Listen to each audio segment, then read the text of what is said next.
Good afternoon, everybody. Thanks for joining us today. I think there's a lot of familiar faces here from the first roundtable we hosted a couple weeks ago, our Government Contracting Part 1 roundtable.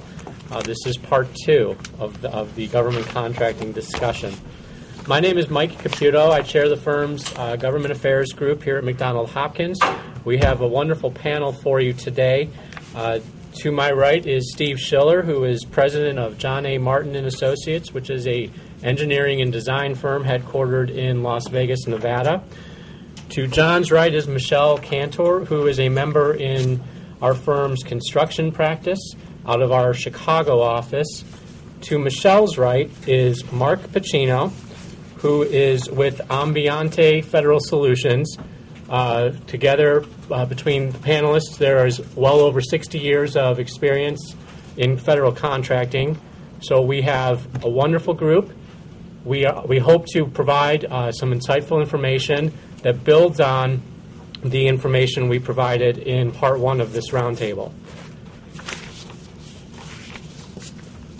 For those of you who are watching this via the webcast, welcome back. There is an opportunity for anybody to ask questions at any time. For those of you who are in the room, simply raise your hand, and one of the folks here will provide you with a microphone so that everybody can hear the question.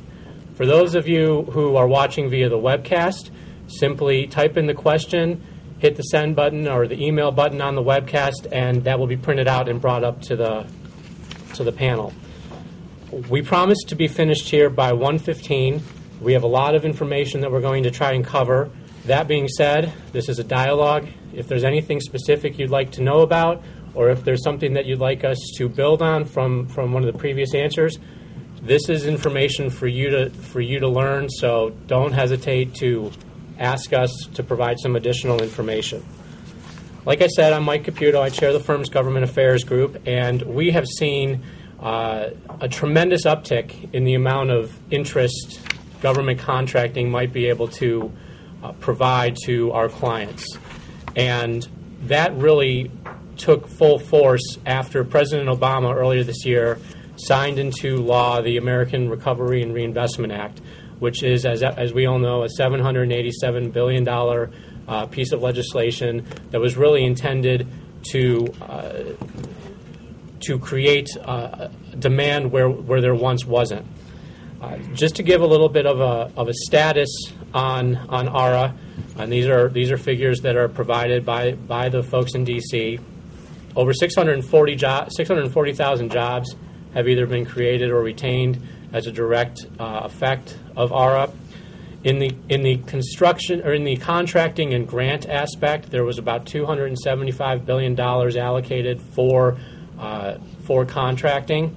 Roughly $160 billion of that has been awarded, so a significant amount has made its way through the awarding process. However, of that $160 billion, only about $37 billion has actually made its way down to the end recipient. So from an impact perspective, money's there. Much of it's been awarded, but what we're seeing, and I'm sure some of you are seeing, is that the challenge of actually getting the projects off the ground, up and running, and the money into the hands of the contractors seems to be hitting a bit of a snag there. So that's something that clearly is evolving, and it's something that we are paying close attention to. I know that the states who are administering several aspects of the program, as well as various federal agencies, are trying to figure out just what they can do to improve the distribution flow of ARA funding.